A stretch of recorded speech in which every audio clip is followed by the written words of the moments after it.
जय श्री कृष्णा। आज है जड़ भरत और राजा रघुगढ़ की अपनी चर्चाएं। उनके दोनों के बीच में क्या चर्चा हुई, कैसे मिलना हुआ जड़ भरत से राजा रघुगढ़ का। बहुत अच्छी कथा है जो भगवत महापुराण में आती है। सुनिए, बहुत अच्छी। राजा ने जड़ भरत को अपनी पालकी उठाने के लिए मजबूर किया और उसे दंडित किया क्योंकि वह इसे ठीक से उठा नहीं रहा था। राजा पालकी में जाते हैं आत्म ज्ञान लेने के लिए, किसी गुरु की तलाश करने के लिए। उनके पास 3 कहार थे पालकी उठाने वाले, चौथा नहीं मिल रहा था।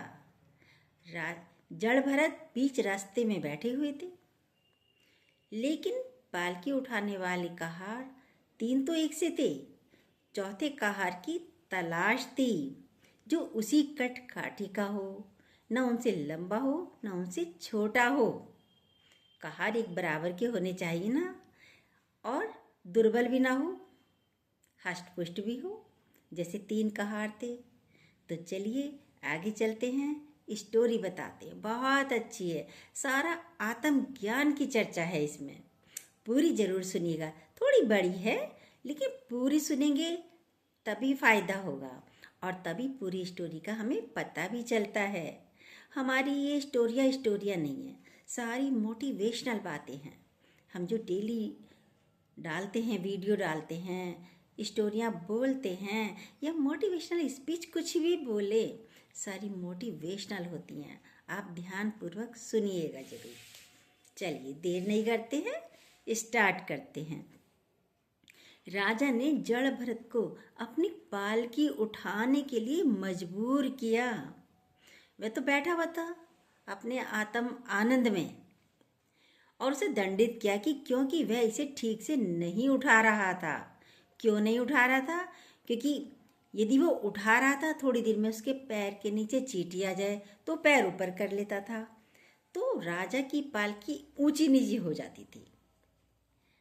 दंडित किया राजा ने उसको, जड़ भरत को दंडित किया क्योंकि वह इसे ठीक से नहीं उठा रहा था।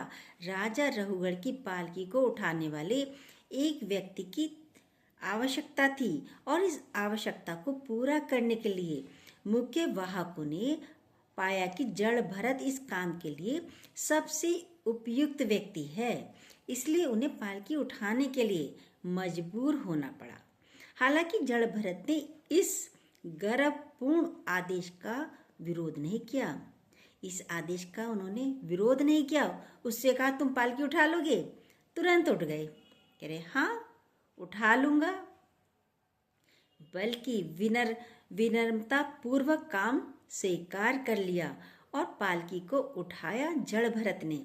इसे ले जाते समय वह इस बात का बहुत ध्यान रखते थे कहीं उनके पैर के नीचे चींटी ना आ जाए, और जब कोई चींटी दिखाई देती उनको तो वे तुरंत रुक जाते, पैर उठा लेते कि वो निकल जाए, चींटी निकल जाए। इस वजह से वह अन्य वाहकों के साथ तालमेल नहीं कर पा रहे थे। अन्य कहारों के साथ कदम ताल उनकी बराबर नहीं चल रही थी।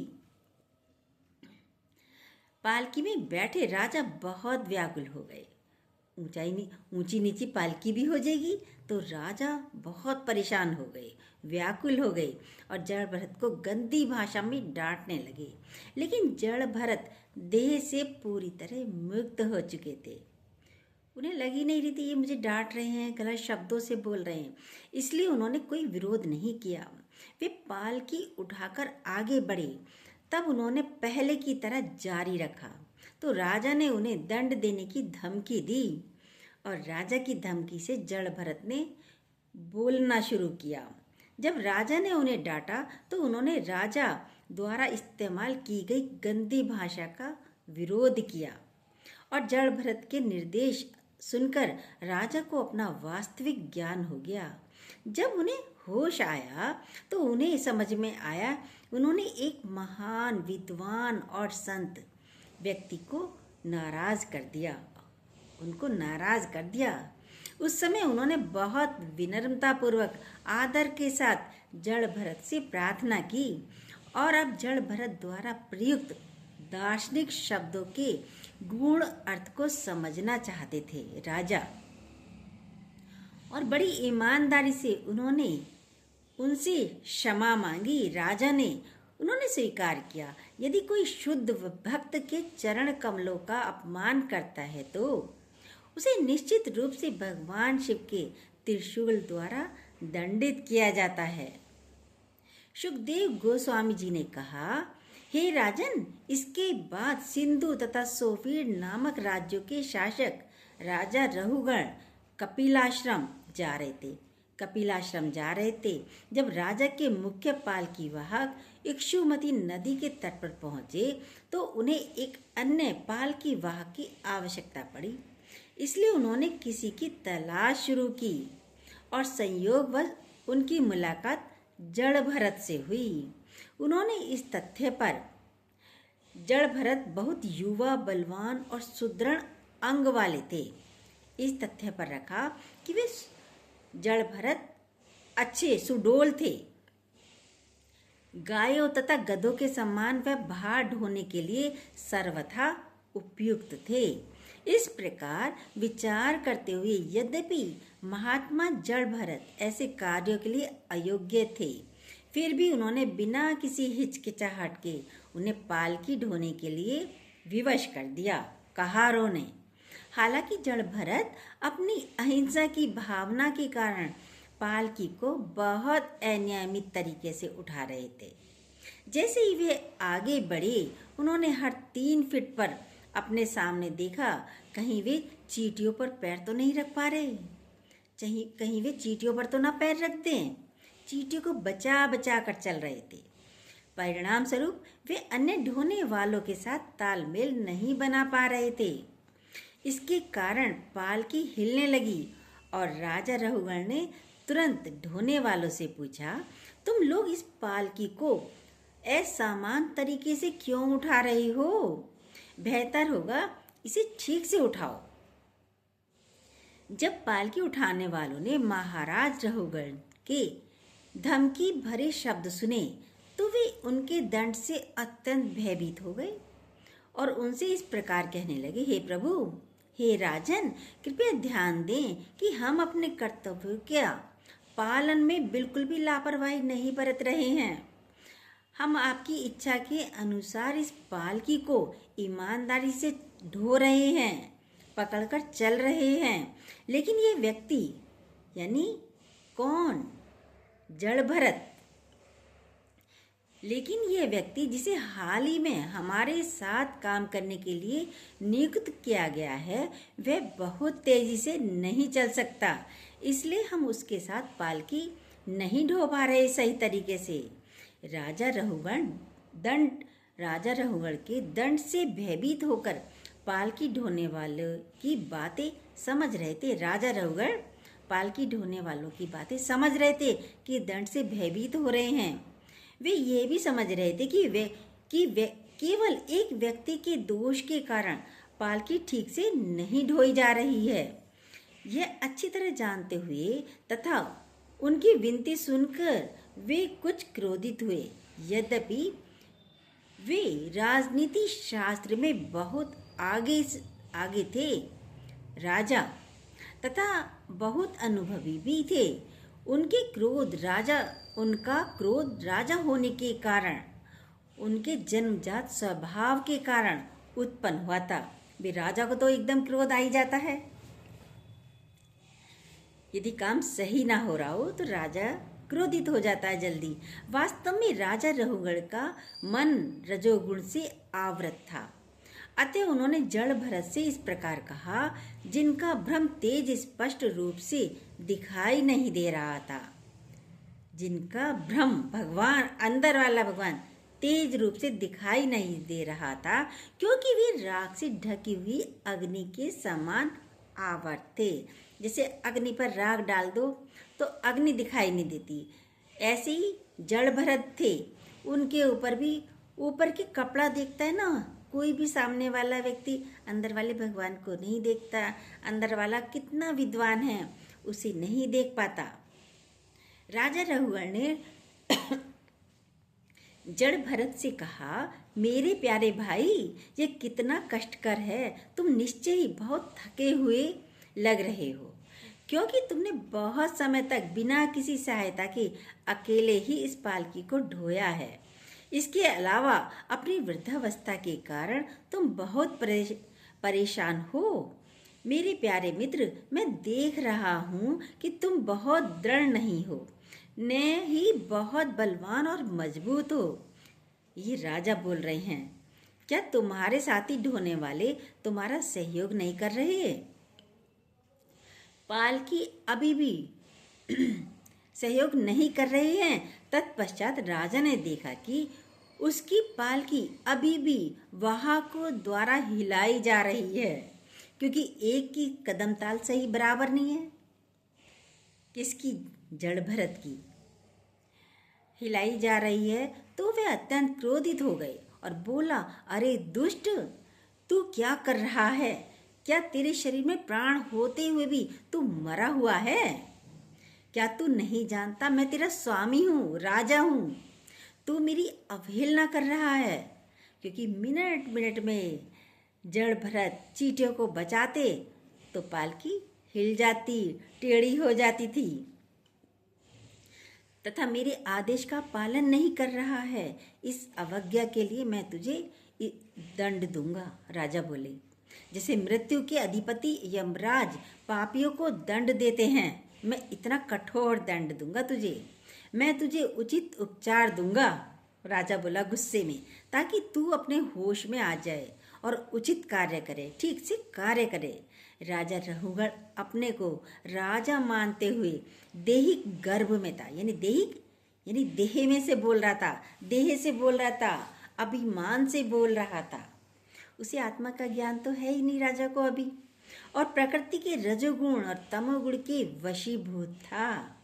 पागलपन के कारण उसने जड़ भरत को अनुचित तथा विरोधाभासी शब्दों से डांटा। जड़ भरत भगवान के परम भक्त तथा अपने प्रिय धाम में थे।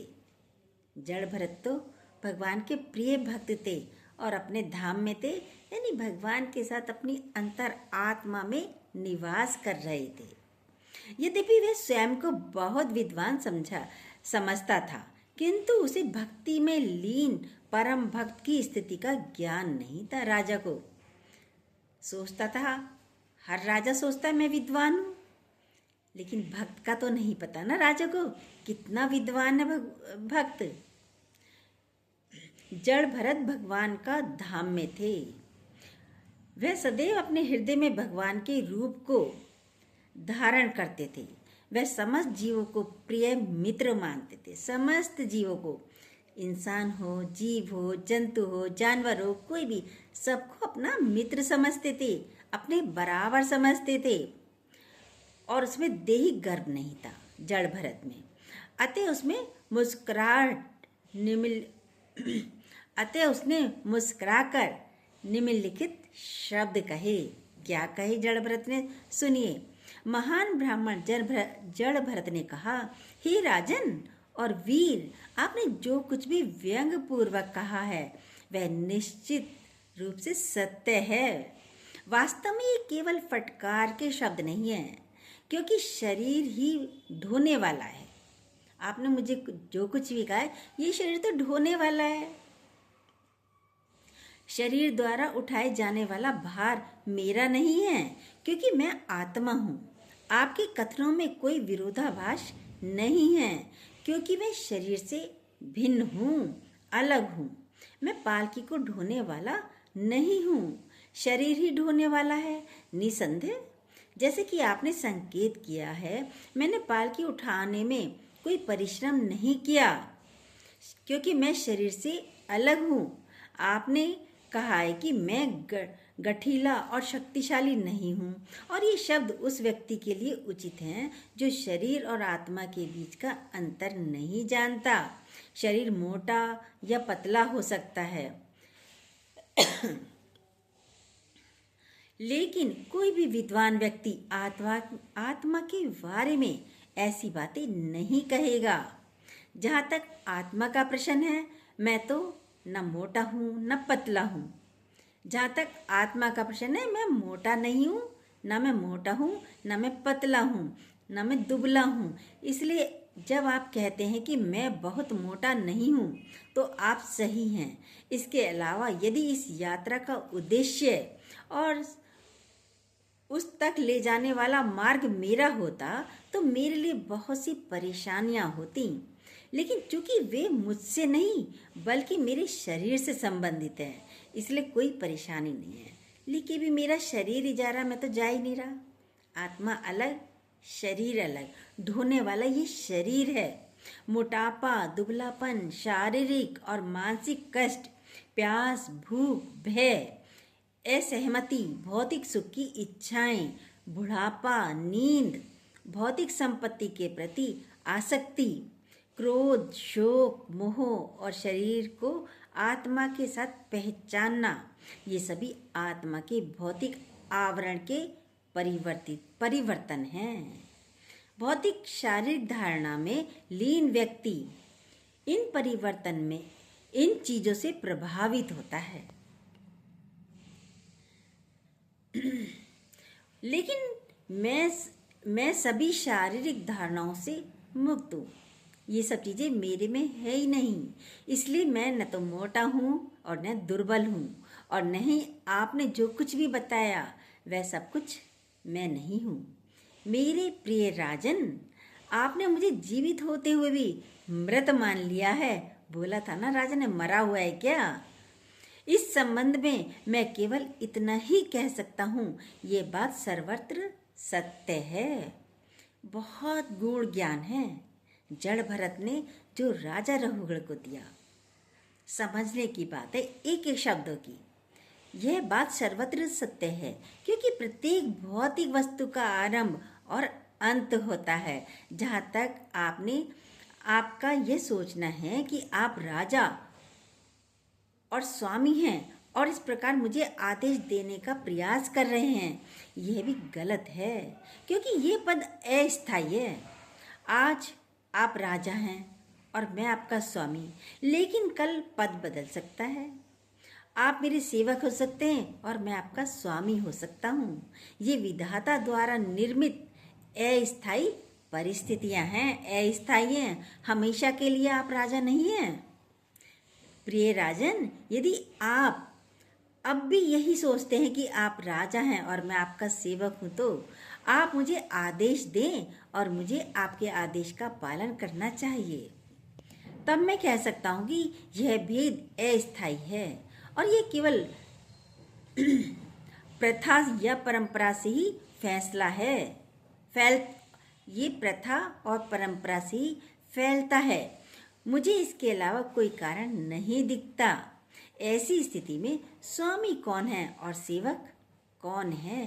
प्रत्येक व्यक्ति प्रकृति के नियमों से विवश है, इसलिए कोई भी स्वामी नहीं है और कोई भी सेवक नहीं है। फिर भी यदि आप सोचते हैं कि आप स्वामी हैं और मैं सेवक हूँ, तो मैं इसे स्वीकार करूँगा। कृपया मुझे आदेश दें, मैं आपके लिए क्या कर सकता हूँ? हे राजन, आपने कहा है, अरे दुष्ट, मूर्ख, पागल, मैं तुझे दंडित करूँगा और तब तुम अपने होश में आ जाओगे। इस संबंध में मैं ये कहना चाहता हूँ कि यद्यपि मैं एक मूर्ख हूँ, बहरे और गूंगे व्यक्ति की तरह रहता हूँ, फिर भी मैं वास्तव में एक आत्मज्ञानी व्यक्ति हूँ। मुझे दंड देने से आपको क्या लाभ होगा? यदि आपकी गणना सत्य है और मैं पागल हूँ, तो आपका दंड मरे हुए घोड़े को पीटने के समान हुआ। कोई घोड़ा मरा हुआ हो और उसे पीटते रहो, कोड़े लगाते रहो, तो उस पर फर्क पड़ेगा? नहीं पड़ेगा। तो बोला, तो आपका दंड मरे हुए घोड़े को पीटने के समान होगा यदि आप मुझे दंड दोगे। इसका कोई प्रभाव नहीं होगा। जब एक पागल व्यक्ति को दंड दिया जाता है तो उसका पागलपन ठीक नहीं होता। पागल व्यक्ति को भी कुछ भी दंड दो, क्या उसका पागलपन ठीक हो जाएगा? नहीं हो सकता। तो बोला, सुखदेव गोस्वामी जी कहते हैं, हे महाराज परीक्षित, जब राजा रघुगण ने परम भक्त जड़ भरत को कठोर शब्दों में डांटा, तो उस शांत साधु पुरुष ने सब कुछ सहन कर लिया और उचित उत्तर दिया। अविद्या शारीरिक धारणा के कारण होती है। अविद्या मतलब अज्ञानता शारीरिक धारणा के कारण होती है और जड़ भरत इस मिथ्या धारणा से प्रभावित नहीं हुए।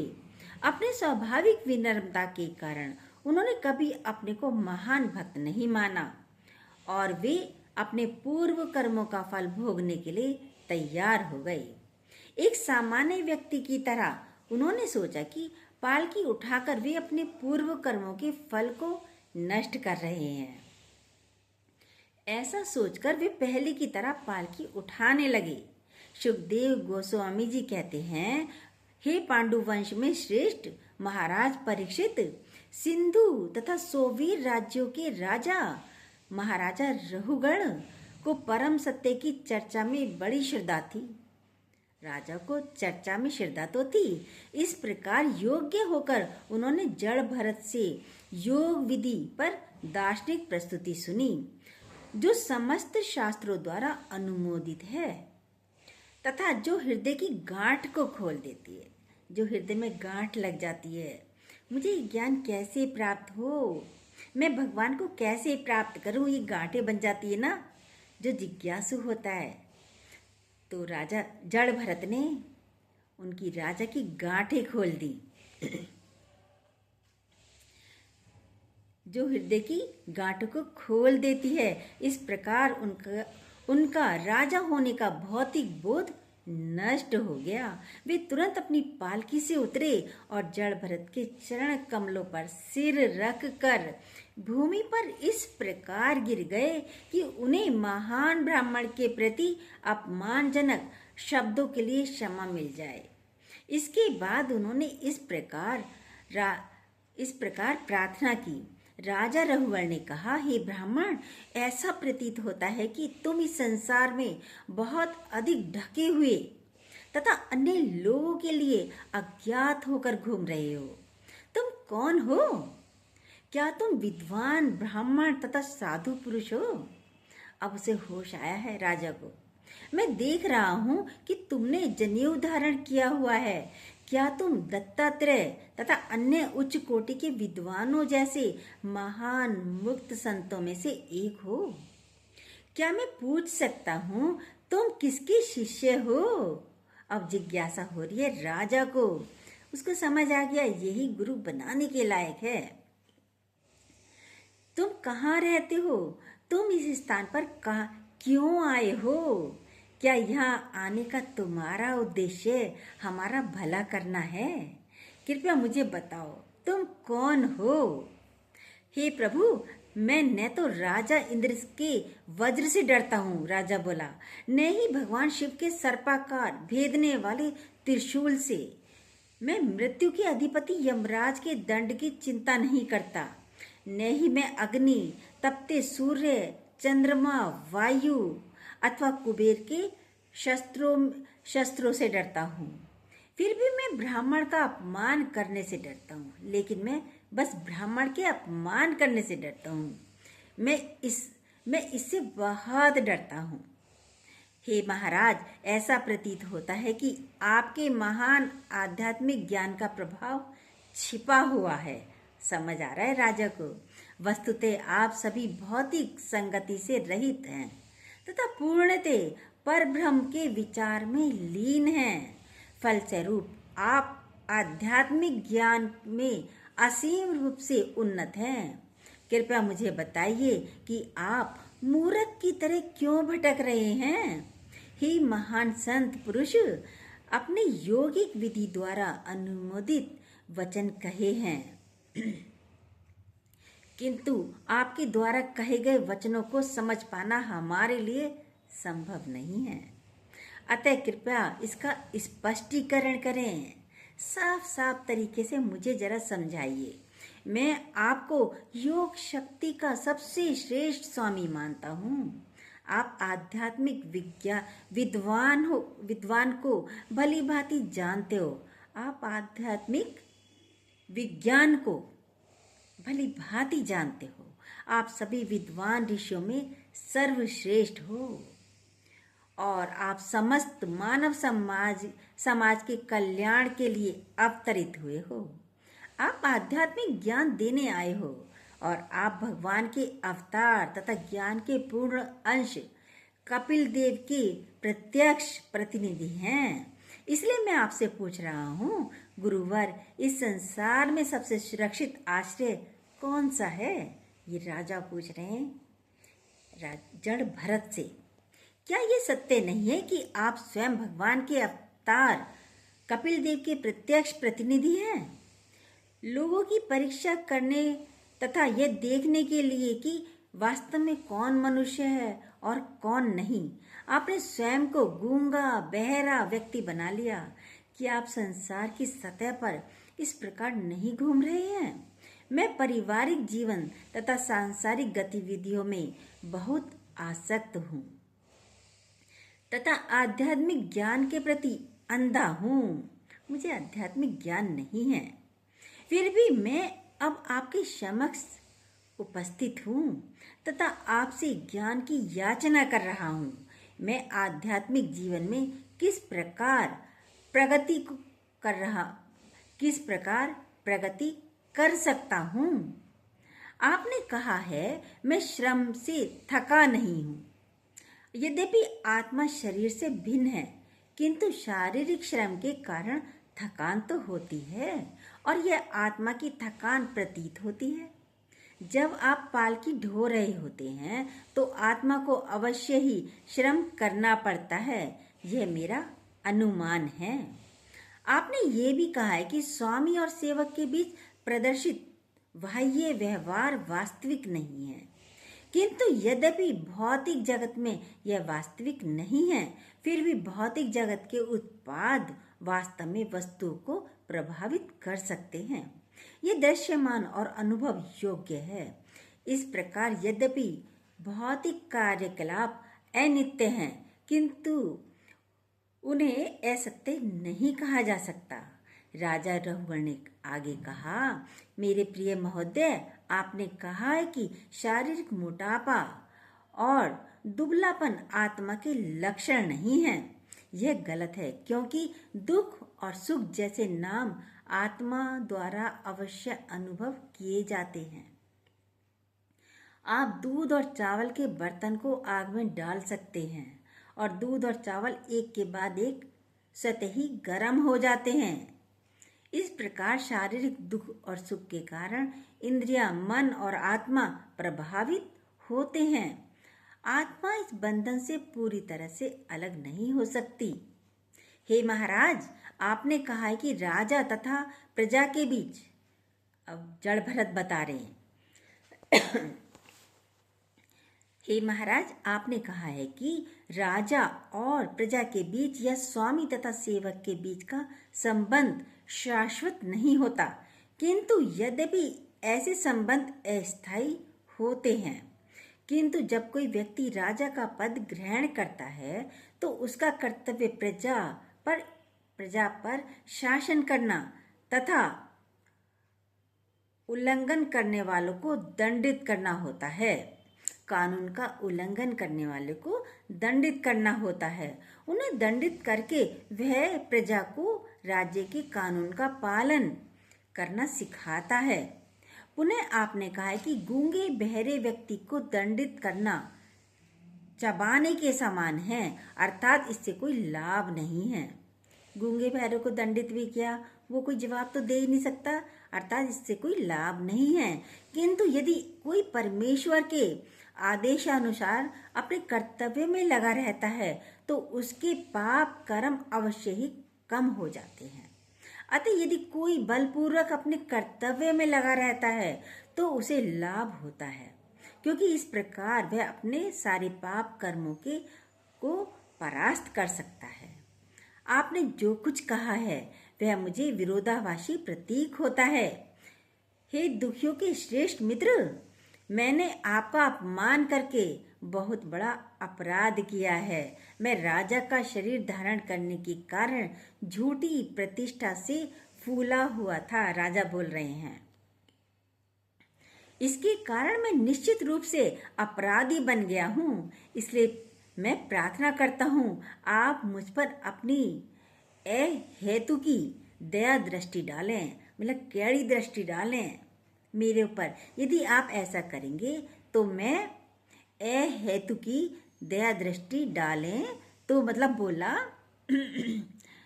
तो मैं आपके अपमान के कारण उत्पन्न पाप कर्मों से मुक्त हो जाऊंगा। यदि आप मुझ पे गुस्से वाली दृष्टि डालें जिसमें मेरा हेतु ना हो, वैसी दृष्टि डालें तो मैं अपने पाप कर्मों से मुक्त हो जाऊंगा। हे प्रभु, आप भगवान के मित्र हैं जो समस्त जीवों के मित्र हैं, अतः आप सबके प्रति सम हैं, सबको एक बराबर देखते हैं और देह बुद्धि से मुक्त हैं। शारीरिक बुद्धि से शरीर में नहीं रहते, आत्मा में रहते हो, आत्मा में विचरण करते हो, देह बुद्धि से मुक्त हैं। यदि भी मैंने आपका अपमान करके अपराध किया है, किंतु मैं जानता हूँ कि मेरे अपमान से आपको न तो कोई हानि हुई है न कोई लाभ। आप अपने निश्चय पर अडिग हैं। किंतु मैंने अपराध किया है, परंतु मैंने अपराध तो किया है ना। आपको कैड़े शब्द बोले।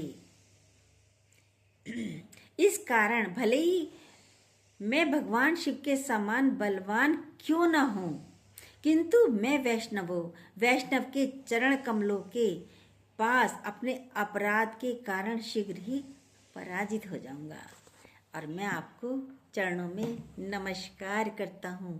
तभी तुरंत ही राजा रघुगण ने जड़ भरत को अपना गुरु स्वीकार कर लिया और उनके चरण पकड़ लिए, अपना गुरु मान लिया। जा तो कपिलाश्रम रहे थे, पर रास्ते में ही गुरु मिल गया। यह है राजा रघुगण और जड़ भरत की कहानी। उन दोनों के बीच की आत्म चर्चा कैसी लगी? जरूर अच्छी लगी होगी यदि आपने पूरी सुनी होगी। जो न्यू हो प्लीज़ सब्सक्राइब कीजिएगा, लाइक और बेल को दोबारा प्रेस जरूर कीजिएगा। और अपने कमेंट भी कर सकते हैं, ये हमें अच्छा लगता है, प्रोत्साहन मिलता है, हमें महसूस होता है कि हाँ, हमारी जो हम स्टोरियाँ बोल रहे हैं, मोटिवेशनल स्पीच बोल रहे हैं, आपको अच्छी लग रही हैं या नहीं।